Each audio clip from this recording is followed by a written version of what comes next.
Hey guys! Welcome to a new series I'm going to be starting on this channel called Fill a Sketchbook with Me.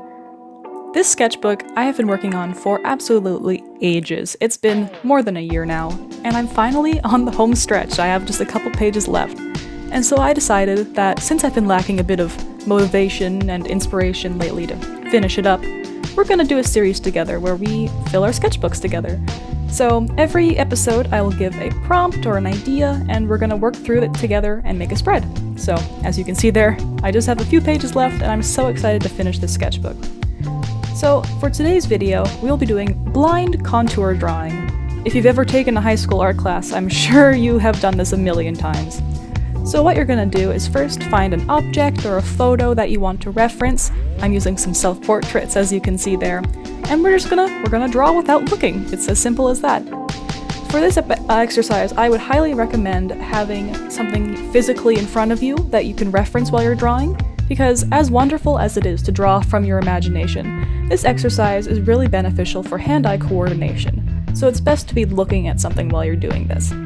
So for me, I chose my little self-portrait there.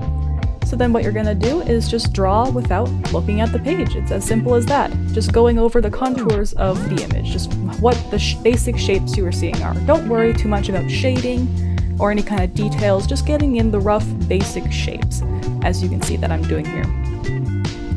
On the right-hand side of the page, I decided to contrast this by drawing it how I would normally, while looking at the book. So, of course, it's up to you if you want to do this or not, but I think it is really cool to see the contrast between what I could do with my eyes not looking at it, and then what I could do while looking at it.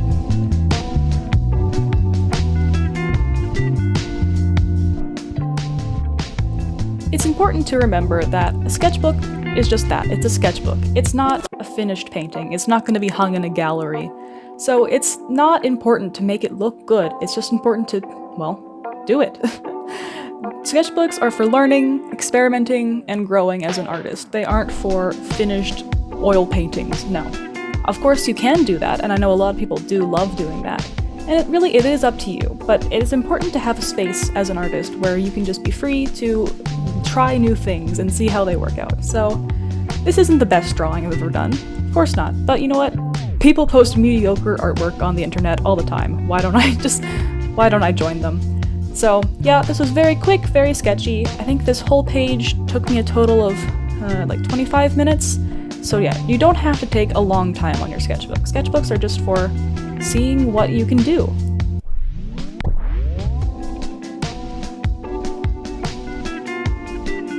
I then decided to go in with my micron and outline all of the lines I had made on the blind contour drawing. This was just to make it a bit more permanent, a bit more visible, and just really show the contrast between the piece on the left versus the piece on the right. The beauty of this exercise is that you're not supposed to be making anything good. It's not supposed to be the Mona Lisa. This is just a quick exercise to practice hand-eye coordination, to practice seeing shapes and objects and transferring those shapes onto paper.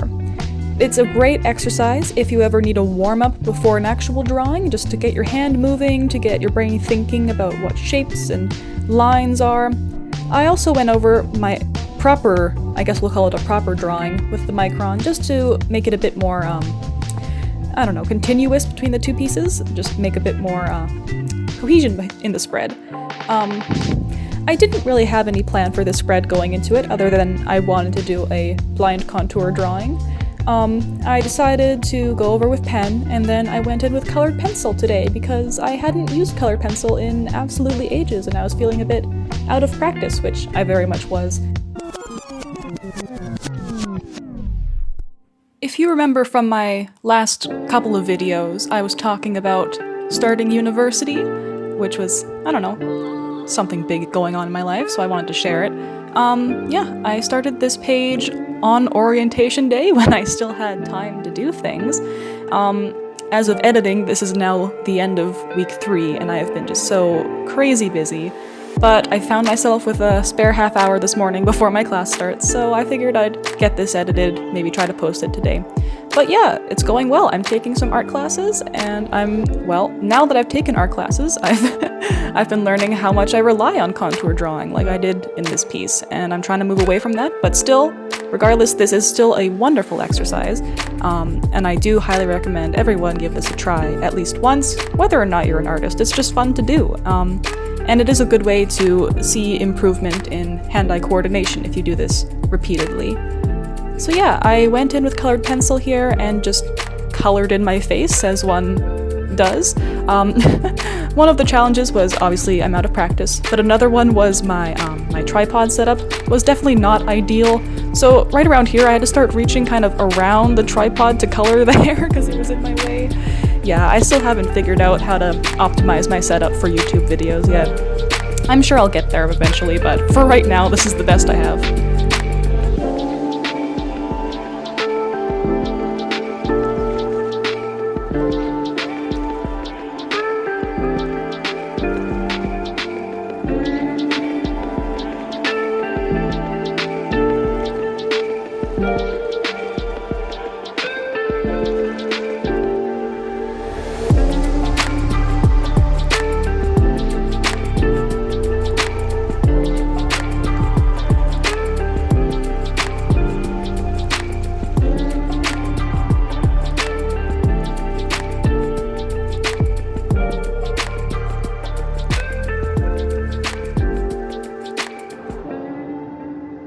Definitely the thing I struggled with the most in this piece was shading the hair. And again, that's just simply because I was out of practice with shading hair with pencil crayon. And that's why we keep a sketchbook, is to practice things we haven't worked on in a while and make sure we're keeping our skills up to date and remembering everything that we've learned so far in our art journey, I guess I'll say. Anyway, so yeah, I didn't end up drawing much this past summer, so that's why I'm a bit out of practice. I would like to say that I just didn't have time, but I did. That's a lie. I was just occupied with other things.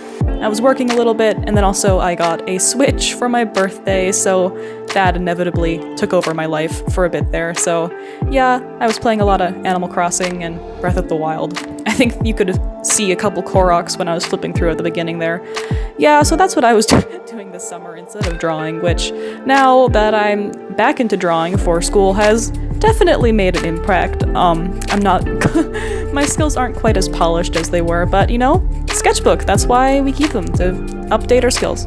Anyway, now I'm getting out some watercolors just to add some, I don't know, interest to this piece.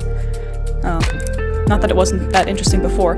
Anyway, I just went in with some watercolor and added some kind of rectangle shapes in the background. Yeah, I tend to do this whenever I feel a page isn't looking interesting enough for me, because I like to have the very visual interest in my pieces, so that when I'm flipping through my sketchbook, it's more than just some thumbnail sketches here and there. So yeah, this is how this piece turned out. I hope you guys liked it and enjoyed watching me do it. Maybe you got a chance to sketch along with me, that'd be great.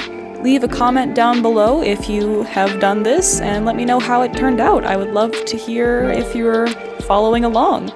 I will hopefully post another episode of this soon. I don't know. Again, university, kind of crazy.